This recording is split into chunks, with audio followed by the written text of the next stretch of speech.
Ortho Ayurvedic oil and capsule. अब दर्द भी घुटने टेकेगा। फतेहपुर से विपक्ष पर सीएम योगी का विपक्ष पर हमला, बोले नकल माफिया सपा कांग्रेस की विरासत, नकल माफिया मिट्टी में मिला देंगे।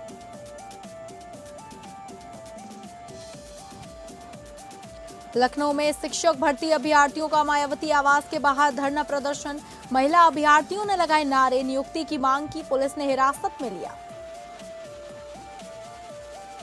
हमीरपुर के स्कूल में बच्चों के भोजन में निकले कीड़े, बच्चों ने किया हंगामा, परिजनों ने की जांच की मांग।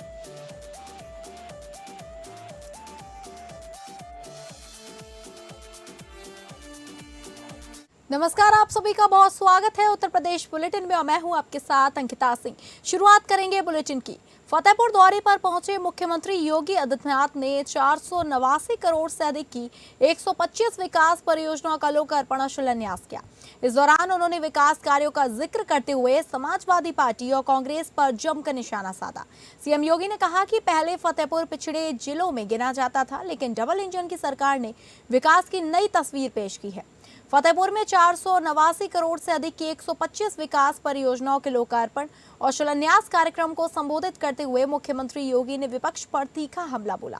मुख्यमंत्री ने कहा कि वर्ष 2017 से पहले फतेहपुर प्रदेश के सबसे पिछड़े जिलों में शामिल था और विकास के लिए मिलने वाले संसाधनों का सही उपयोग नहीं हो पाता था। उन्होंने आरोप लगाया कि तत्कालीन सरकारों के दौरान विकास और रोजगार दोनों प्रभावित हुए।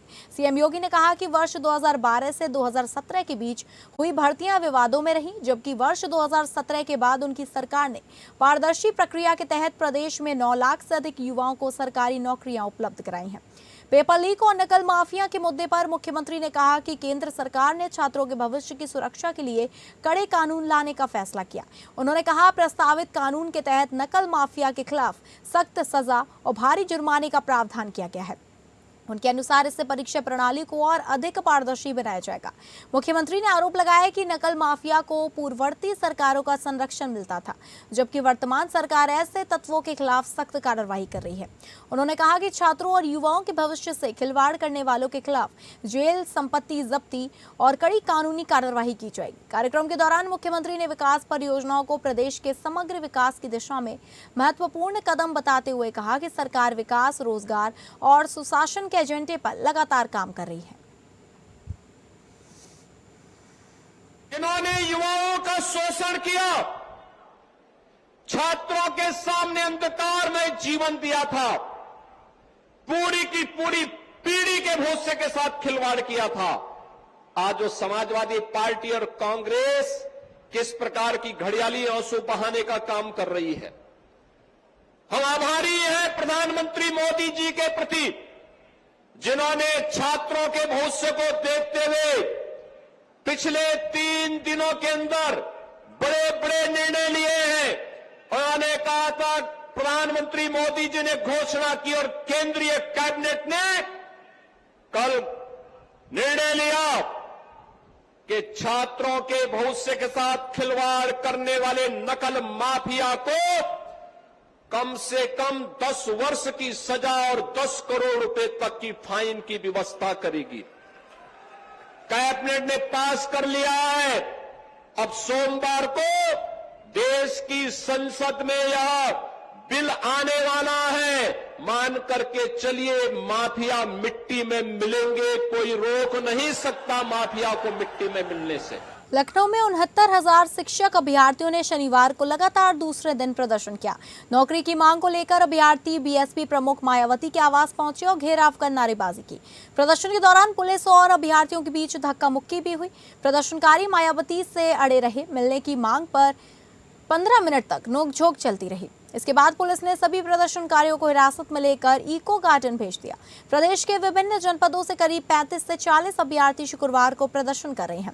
इनका आरोप था कि सुप्रीम कोर्ट में सरकार ने उनके साथ धोखा किया। प्रदर्शनकारी ने बताया कि सरकार ने सर्वोच्च न्यायालय में 8,270 सीटों के लिए एफिडेविट दाखिल किया, जिनमें 4,946 अभ्यर्थी ऐसे हैं जो इस भर्ती से 3 बार निकल चुके हैं, फिर भी उनका नाम शामिल नहीं किया गया। हमारी हमारी मांग 6,800 सीटों पर पिछड़े अभ्यर्थियों को भरने की थी, मगर सरकार ने जो नई चाल चली है इसके हिसाब से 3,300 अभ्यर्थियों को ही नियुक्त किया मिल पाई है। सरकार यह भी स्पष्ट करे कि इनमें ओबीसी, एससी और एसटी वर्ग के लिए कितनी सीटें तय की गई हैं। लखनऊ में पासपोर्ट बनवाने वालों के लिए क्षेत्रीय पासपोर्ट कार्यालय लखनऊ से बड़ी राहत दी गई है। भीड़ और लंबा इंतजार अब कम करने के लिए कार्यालय 1 अगस्त की विशेष पासपोर्ट सेवा अभियान चलाएगा। इस दिन पासपोर्ट सेवा पोर्टल पर अतिरिक्त अपॉइंटमेंट स्लॉट जारी किए गए हैं ताकि ज्यादा से ज्यादा लोग आवेदन प्रक्रिया पूरी कर सकें। यह विशेष अभियान लखनऊ के 4 पासपोर्ट सेवा केंद्रों और 33 पोस्ट ऑफिस पासपोर्ट सेवा केंद्रों पर एक साथ चलेगा। कार्यालय ने आवेदकों से अपील की है कि वे ऑनलाइन अपॉइंटमेंट बुक करके ही 1 अगस्त को निर्धारित समय पर केंद्र पहुंचे और मूल दस्तावेजों के साथ उनकी फोटो प्रतियां भी साथ लेकर जाएं। पासपोर्ट कार्यालय ने व्यवस्थाओं को और पारदर्शी बनाने के लिए 17 अगस्त से एक और बड़ा बदलाव किया है। अब जन शिकायत निवारण कार्यक्रम में सिर्फ उन्हीं लोगों को प्रवेश मिलेगा जिन्हें पहले से ऑनलाइन अपॉइंटमेंट लिया होगा। ऑफलाइन पंजीकरण और एंट्री की व्यवस्था पूरी तरह बंद कर दी गई। क्षेत्रीय पासपोर्ट अधिकारी आईएफएस ज्ञानवीर सिंह ने बताया कि सेवाओं को तेज और सुगम बनाने के लिए लगातार प्रयास किए जा रहे हैं। उनके कार्यभार संभालने के बाद से कार्यालय के कामकाज और सेवा गुणवत्ता में बड़ा सुधार देखा गया है।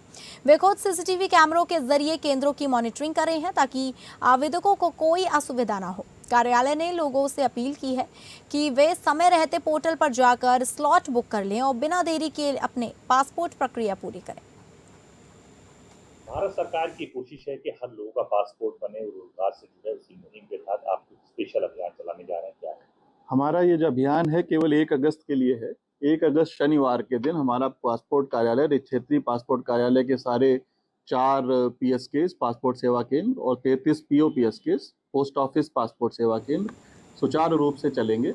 जौहर यूनिवर्सिटी में चल रही ध्वस्तीकरण कार्रवाई को लेकर सियासत तेज हो गई है। इस मुद्दे पर समाजवादी पार्टी के 9 सांसदों और नेताओं का एक प्रतिनिधि मंडल जल्द ही जिला प्रशासन से मुलाकात करेगा।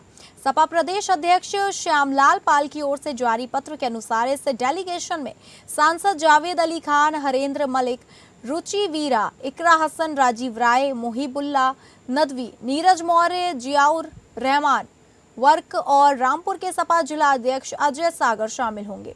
प्रतिनिधिमंडल डीएम से मिलकर जौहर यूनिवर्सिटी में ध्वस्तीकरण की कार्रवाई को तत्काल रोकने की मांग करेगा और इस संबंध में वार्ता करेगा। यूनिवर्सिटी में चल रही तोड़फोड़ की कार्रवाई के विरोध में सपा नेताओं ने पहले भी आवाज उठाई थी। अब 9 सदस्यीय प्रतिनिधिमंडल प्रशासन के सामने पक्ष रखकर कार्रवाई रुकवाने का प्रयास करेगा।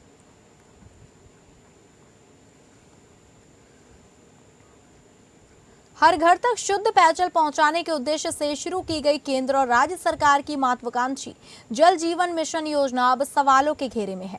आरोप है कि परियोजना में इस्तेमाल होने वाला निर्माण सामग्री खुले में पड़ी पड़ी जंग खा रही है और उसी सामग्री का उपयोग निर्माण कार्यों में किया जा रहा है। हालांकि इस मामले में जल निगम के अधिकारियों का कहना है कि गुणवत्ता की नियमित निगरानी की जा रही है। आरोप है कि बारिश और धूप के कारण यह सामग्री जंग खा रही है, जिससे इसकी गुणवत्ता और मजबूती प्रभावित हो सकती है। शिकायतकर्ताओं का दावा है कि इसी सामग्री का इस्तेमाल जल जीवन मिशन के तहत किया चल रहे निर्माण कार्यों में भी किया जा रहा है। निर्माण क्षेत्र से जुड़े जानकारों का कहना है कि यदि धातु पर अत्यधिक जंग लग जाए और गुणवत्ता मानकों के अनुरूप उसका परीक्षण न किया जाए तो उसकी मजबूती प्रभावित हो सकती है। ऐसे में परियोजना की दीर्घकालिक गुणवत्ता को लेकर सवाल उठना स्वाभाविक है। हालांकि इस पूरे मामले पर जल निगम के अधिशासी अभियंता संजय जायसवाल का कहना है कि विभाग द्वारा निर्माण कार्यों और उपयोग की जा रही सामग्री की नियमित निगरानी की जाती है तथा गुणवत्ता मानकों का पालन सुनिश्चित कराया जाता है। अब देखने वाली बात ये होगी कि संबंधित विभाग इन आरोपों की जांच पर क्या कार्रवाई करता है और परियोजना की गुणवत्ता को लेकर उठ रहे सवालों का क्या जवाब देता है। अभी जैसा कि वार्ता हो रहा था आपसे, इसमें 3-4 आइटम का डिस्कशन हुआ। इसमें एक तो डीजी सेट है, डीआई पाइप है और रिइंफोर्समेंट सरिया है और बोर्ड्स हैं। तो उसमें डीजी सेट की बात करें तो उसमें IP67 या IP रेटिंग, जो वाटर प्रूफ रेटिंग होती है, वो रहता है, तो उसमें कोई सीरियस कंसर्न नहीं है। प्लस डीआई पाइप में भी कोई इशू नहीं है, वो डक्टाइल आयरन पाइप होता है, बिटुमिनस कोटिंग होती है। मेन जो सीरियस कंसर्न उसमें ये है कि जो स्टील जो यूज़ हो रहा है, सरिया यूज़ हो रहा है, वो ओवरहेड टैंक में यूज़ हो रहा है। उसमें हम लोगों को विशेष ध्यान देना रहता है। कई साइटों पर हम लोग डस्टेड स्टील जो है वापस करवा करके दोबारा सरिया आया है, तब काम शुरू हुआ है। बल्कि इसकी वजह से कई साइटों पे 20 दिन 25 दिन काम डिले भी हुआ है। सोनभद्र पुलिस को बड़ी कामयाबी मिली है। भवनी थाना क्षेत्र में सराफा व्यापारी से हुई लूट की सनसनीखेज वारदात का पुलिस ने सफल अनावरण कर दिया है। पुलिस मुठभेड़ में एक शातिर लुटेरा गोली लगने से घायल हो गया, जबकि उसका एक साथी गिरफ्तार कर लिया गया। दोनों के कब्जे से अवैध तमंचा, कारतूस, लूट में इस्तेमाल की गई बाइक और नकदी भी बरामद हुई है। पुलिस अब इस वारदात में शामिल फरार 2 अन्य बदमाशों की तलाश में जुटी है। इस सनसनीखेज वारदात के खुलासे के लिए पुलिस अधीक्षक अभिषेक वर्मा के निर्देश पर विशेष टीम गठित की गई थी। शनिवार तड़के मुखबिर की सूचना पर भवनी और म्योरपुर पुलिस ने संयुक्त रूप से शीश टोला जंगल में घेराबंदी की। पुलिस को देखकर बाइक सवार बदमाश भागने लगे। पीछा करने पर उनकी बाइक अनियंत्रित होकर गिर गई। इसके बाद बदमाशों ने पुलिस टीम पर फायरिंग कर दी। जवाबी कार्रवाई में रमेश साकेत के पैर में गोली लगी, जबकि उनका साथी मनोज साकेत मौके से फरार गिरफ्तार कर लिया गया। गिरफ्तार बदमाशों के कब्जे से अवैध 315 बोर तमंचा, जिंदा और खोखा कारतूस, वारदात में प्रयुक्त मोटरसाइकिल और 12,200 रुपए नकद बरामद किए गए। पूछताछ में आरोपियों ने सराफा व्यापारी से लूट की वारदात कबूल करते हुए 4 लोगों के नाम शामिल होने की बात स्वीकार की है। पुलिस फरार 2 अन्य आरोपियों की तलाश में लगातार दबिश दे रही है। सोनभद्र पुलिस इस कार्रवाई को बड़ी सफलता मान रही है। वहीं पुलिस का दावा है कि फरार बदमाशों को भी जल्द गिरफ्तार कर पूरे गिरोह का पर्दाफाश कर दिया जाएगा। में एक लूट की घटना कुलदीप कुमार के साथ हुई थी सिस्टोला जंगल में, जो छत्तीसगढ़ बॉर्डर से अपना सराफा की दुकान लगाने के बाद वापस आ रहे थे। इसके बाद से ही लगातार थाना क्षेत्र में दिन और रात में सघन चेकिंग की जा रही थी। पुलिस अधीक्षक महोदय के निर्देश पर आज थाना प्रभारी बभनी व थाना अध्यक्ष म्योरपुर के द्वारा संयुक्त रूप से बभनी थाना क्षेत्र में चेकिंग की जा रही थी। इसी दौरान 2 संदिग्ध व्यक्ति बाइक से आते हुए दिखाई दिए, जिन्हें रुकने का इशारा किया गया। वह व्यक्ति रुके नहीं। उनमें से एक व्यक्ति ने पुलिस के ऊपर फायर कर दिया, जिसमें आज सुरक्षा पुलिस के द्वारा जब फायर किया गया। अगली खबर अंबेडकर नगर से है, जहां अंबेडकर नगर में राज्य महिला आयोग की अध्यक्ष बबीता सिंह चौहान को जिले के दौरे पर पहुंची। उन्होंने सबसे पहले जन सुनवाई कर महिलाओं की समस्याएं सुनी और इसके बाद जिला अस्पताल का औचक निरीक्षण किया। निरीक्षण के दौरान अस्पताल में कई खामियां सामने आई। महिला मरीजों ने अध्यक्ष से शिकायत की। डॉक्टर मौजूद होने के बावजूद स्टाफ उन्हें वापस लौटा दे रहा है। 40 से 50 किलोमीटर दूर से आई महिलाओं को भी कल परसों आना कहकर भेज दिया जा रहा है। इस पर अध्यक्ष ने सीएमएस और संबंधित स्टाफ को कड़ी फटकार लगाई। उन्होंने कहा कि सरकार शिक्षा और स्वास्थ्य पर भरपूर बजट दे रही है, लेकिन कुछ कर्मचारी लापरवाही कर सरकार को बदनाम कर रहे हैं। मरीजों के साथ ऐसा व्यवहार किसी भी सूरत में बर्दाश्त नहीं किया जाएगा। अध्यक्ष ने अधिकारियों को निर्देश दिए कि अस्पताल में मरीजों से संवेदनशील व्यवहार किया जाए और जन सुनवाई में आए प्रकरणों का समयबद्ध निस्तारण सुनिश्चित किया जाए।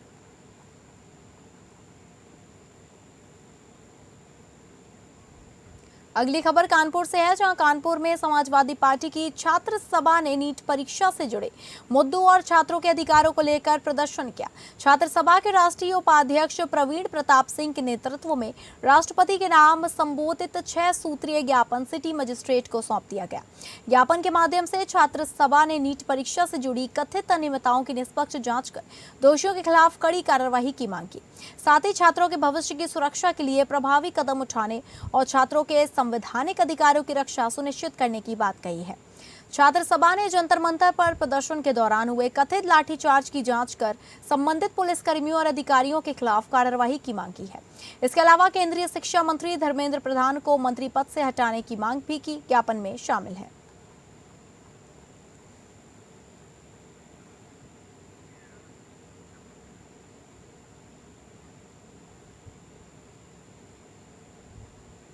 अगली खबर का रुख करेंगे जो बहराइच से है, जहां बहराइच पहुंचे ऑल इंडिया मुस्लिम जमात के राष्ट्रीय अध्यक्ष मौलाना शहाबुद्दीन रजवी बरेलवी ने देश के कई सामुदायिक मुद्दों पर अपनी प्रतिक्रिया दी। जंतर मंतर पर छात्रों के प्रदर्शन, सोनम वांगचुक के अनशन और समान नागरिकता संहिता, राम मंदिर चढ़ावा चोरी, वक्फ बोर्ड, पेपर लीक और कांवड़ यात्रा जैसे विषयों पर उन्होंने खुलकर अपनी बात रखी। व्यक्तिगत कार्यक्रम के सिलसिले में बहराइच पहुंचे ऑल इंडिया मुस्लिम जमात के राष्ट्रीय अध्यक्ष मौलाना शहाबुद्दीन रजवी बरेलवी ने जंतर मंतर पर चल रहे छात्र आंदोलन को लेकर कहा कि शांतिपूर्ण ढंग से अपनी बात रखने वाले छात्रों के साथ सहानुभूति है। लेकिन किसी भी आंदोलन का उग्र होना उचित नहीं है। मौलाना ने आरोप लगाया कि यह आंदोलन अब छात्रों तक सीमित नहीं रह गया बल्कि राजनीतिक स्वरूप ले चुका है, जिससे इसका मूल उद्देश्य प्रभावित हो रहा है। सोनम वांगचुक द्वारा अनशन समाप्त किए जाने पर मौलाना ने कहा कि पूरे घटनाक्रम को लेकर कई सवाल उठ रहे हैं। उन्होंने कहा कि अलग अलग बयानों और अनशन समाप्त होने की परिस्थितियों पर लोगों के मन में संदेह पैदा हो रहा है। मध्य प्रदेश में समान नागरिक संहिता यानी यूसीसी को लेकर उन्होंने कहा कि इस विषय पर सभी पक्षों से व्यापक राय मशविरा किया जाना चाहिए। उनका कहना था कि बिना व्यापक सहमति के ऐसे कानून लागू करने पर सवाल उठ सकते हैं। देखिए, मेरा मकसद राम मंदिर चंदा चोरी का डाइवर्जन नहीं है। वहां पर चोरी जो हुई है 2.5 करोड़ से 3 करोड़ के आसपास हुई है, बस, इससे ज्यादा कोई चोरी नहीं हुई। देखिए, जौहर यूनिवर्सिटी रामपुर एक ऐसी शख्सियत के नाम पे बनी है जो मुजाहिदे जंग आज़ादी थे और गांधी जी के साथ में अगवाकारी करते भारत छोड़ो आंदोलन में उन्होंने कलीदी किरदार अदा किया और अंग्रेजों के छक्के छुड़ा दिए। देखिए, कानून बनाना न बनाना ये हुकूमतों का काम है। कुछ दिन पहले गृह मंत्रालय ने ये आदेश दिया था कि सरकारी प्रोग्रामों में गवर्नर्स, मुख्यमंत्री, स्कूल, कॉलेजेस और ऑफिसेस में वंदे मातरम पढ़ा जाएगा। देखिए, जंतर मंतर पर जो धरना प्रदर्शन चल रहा है छात्रों का, तो इस धरना प्रदर्शन से हमारी हमदर्दी है और भारत के करोड़ों मुसलमानों की हमदर्दी छात्रों के साथ में है। अगली खबर हमीरपुर से है, जहां हमीरपुर जिले में सरकारी स्कूलों की शिक्षा व्यवस्था पर एक बार फिर सवाल खड़े हो गए हैं। हमीरपुर जिले के धनौरी गांव के विद्यालय में बच्चों को कीड़े वाली दाल परोसी गई। दाल में कीड़े देखकर बच्चों ने खाना खाने से मना कर दिया। आरोप है कि प्रिंसिपल जबरन यही दाल खिलाना चाह रही थी। हंगामा बढ़ता देख प्रिंसिपल ने स्कूल का गेट बंद कर दिया। सूचना पर पहुंचे ग्रामीणों ने गेट खुलवाकर विरोध जताया। खाना बनाने वाली महिलाओं ने भी प्रिंसिपल पर जबरन कीड़ों वाली दाल बनवाने का आरोप लगाया। वहीं प्रिंसिपल प्रतिमा गुप्ता ने रसोइया महिलाओं पर दोबारा खाना न बनाने का भी आरोप लगाया। ग्रामीणों ने शिक्षा विभाग से जांच कर कार्रवाई की मांग की है। बाद में बच्चों को खाने की जगह बिस्किट दिए गए। कल खाने में कैसा क्या खाना था? कीड़े थे। काहे में कीड़े थे? दाल में। तो आपने प्रिंसिपल साहब को मना किया कि इसमें कीड़े हैं? बोला था। तो क्या बोले? उन्होंने बिस्किट मंगाए थे। कानपुर महानगर में भवन निर्माण मानकों की अनदेखी और कथित अवैध निर्माण का मामला एक बार फिर चर्चा में है। शहर के कई इलाकों में नियमों के विपरीत निर्माण होने के आरोप लगाए जा रहे हैं। स्थानीय लोगों का कहना है कि शिकायतों के बावजूद अपेक्षित कार्रवाई नहीं हो रही है। ताज़ा मामला केजीए के जोन 2 के शताब्दी नगर, पनकी और जोन 2B के नजीराबाद क्षेत्र से जुड़ा है, जहां मानकों के विपरीत निर्माण होने के आरोप सामने आए हैं। हालांकि इन आरोपों पर संबंधित विभाग का आधिकारिक पक्ष अभी सामने नहीं आना बाकी है। हाल के वर्षों में दिल्ली और लखनऊ समेत कई शहरों में भवनों और संस्थानों से जुड़े हादसों ने सुरक्षा मानकों के पालन की आवश्यकता को और अधिक गंभीर बना दिया है। विशेषज्ञों का कहना है कि किसी भी भवन निर्माण में स्वीकृत नक्शे, अग्नि सुरक्षा व्यवस्था और सभी आवश्यक अनुमतियों का पालन किया जाना बेहद जरूरी है। ताज़ा मामला केडीए जोन 2 के शताब्दी नगर, पनकी और जोन 2B के नजीराबाद क्षेत्र का बताया जा रहा है। आरोप है कि पनकी में बेसमेंट युक्त एक बहुमंजिला इमारत निर्माणाधीन है, जबकि नजीराबाद में 2 सटे हुए भूखंडों पर बेसमेंट की खुदाई कर निर्माण कार्य किया जा रहा है। शिकायतकर्ताओं का दावा है कि इस निर्माण कार्यों में निर्धारित मानकों का पालन नहीं किया जा रहा। एक तरफ लखनऊ और दिल्ली जैसे बड़े कांड के बाद प्रशासन ने अपनी सख्ती दिखाई थी और लगातार कई बिल्डिंगों पर, बेसमेंट पर और कोचिंग संस्थानों पर कार्रवाई भी की गई है। लगातार 7 दिन चली कार्रवाई में कई कोचिंग संस्थानों पर भी सीलिंग की कार्रवाई की गई, क्योंकि वो मानक विहीन निर्माण और फायर सेफ्टी को लेकर के कई सवाल उठ रहे थे। वहीं दूसरी तरफ आप मेरे पीछे एक तस्वीर देख सकते हैं, ये कानपुर का विकास प्राधिकरण है, जहां पर पूरे शहर की जो निर्माण कार्य होता है भूखंडों का, उसकी देखरेख इनके हाथ में होती है। नक्शे यहीं से पास होते हैं, लेकिन जहां एक तरफ बेसमेंट पर रोक लगाई गई निर्माण पर, तो वहीं शहर के कई जोन ऐसे हैं जिनमें लगातार मानक विहीन जो बेसमेंट है उनके निर्माण चल रहे हैं, मानक विहीन जो बिल्डिंगे हैं उनके निर्माण कर रहे हैं। और अगर बात की जाए शिकायतों की, तो कई सवाल ऐसे उठ रहे हैं कि शिकायतें भी की जाती है, लेकिन जो अधिकारी हैं वो कहीं ना कहीं अपनी आंखें मूंदे जो है बैठे हुए हैं। अब सवाल ये उठता है कि अगर जो जिम्मेदार अधिकारी हैं जब वो ऐसी सवाल के घेरे में आएंगे और कार्रवाई नहीं करेंगे तो फिर जनता अपने आप को सुरक्षित कैसे महसूस करेगी और कहीं ना कहीं यही लापरवाही जो है लोगों की जान जो है जोखिम में डालते हैं। कैमरा पर्सन गौरव निगम के साथ Kunal Singh, APN news. Commissionerate Kanpur Nagar में अपराध नियंत्रण एवं कानून व्यवस्था को और अधिक सुदृढ़ बनाने के उद्देश्य से शुक्रवार देर रात पुलिस उपायुक्त पश्चिम एसएम कासिम अबिदी के नेतृत्व में थाना रावतपुर क्षेत्र के मजवानपुर इलाके में विशेष नाकाबंदी योजना के तहत सघन चेकिंग और रात्रि गश्त अभियान चलाया गया। अभियान के दौरान पुलिस उपायुक्त ने सुरक्षा व्यवस्था का निरीक्षण करते हुए संदिग्ध व्यक्तियों एवं वाहनों की गहन जांच कराई। इसके साथ ही पश्चिम जोन के सीमावर्ती थाना क्षेत्रों में भी नाकाबंदी अभियान संचालित किया गया, जहां दूसरे जनपदों से आने जाने वाले वाहनों और व्यक्तियों की सघन चेकिंग की गई। अभियान का उद्देश्य अपराधियों की आवाजाही पर प्रभावी नियंत्रण स्थापित करना और क्षेत्र में शांति एवं सुरक्षा बनाए रखना रहा।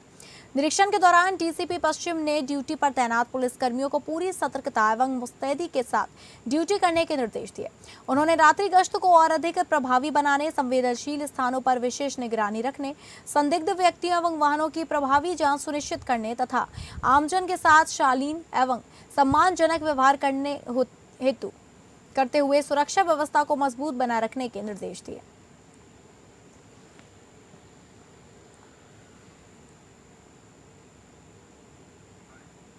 देखिए, एक तो ये है कि नाकाबंदी योजना के तहत ये पूरा अभियान चलाया गया है। इसमें बॉर्डर के जितने भी चेक पॉइंट्स हैं उनको चिन्हित किया गया और वहाँ पर फोर्स डिप्लॉय की गई है। जो भी बॉर्डर से जो सीमावर्ती जनपद है वहाँ से आने वाले जो वाहन हैं उनको चेक किया जा रहा है। इसमें दो लेयर्स के अंतर्गत चेकिंग की जा रही है, आउटर कॉर्डन और इनर कॉर्डन। आउटर कॉर्डन है जो हमारे सीमावर्ती जनपद के जो थाने हैं जैसे अरौल, ककवन, सचेंडी, ये जो थाने हैं, पनकी, ये जो थाने हैं, इनको यहाँ पर बैरिकेड्स लगा के चेकिंग की गई, जिसका उद्देश्य ये कि जो बाहर के जो जनपद के जो वाहन आ रहे हैं। तो फिलहाल उत्तर प्रदेश बुलेटिन में बस इतना ही। नमस्कार।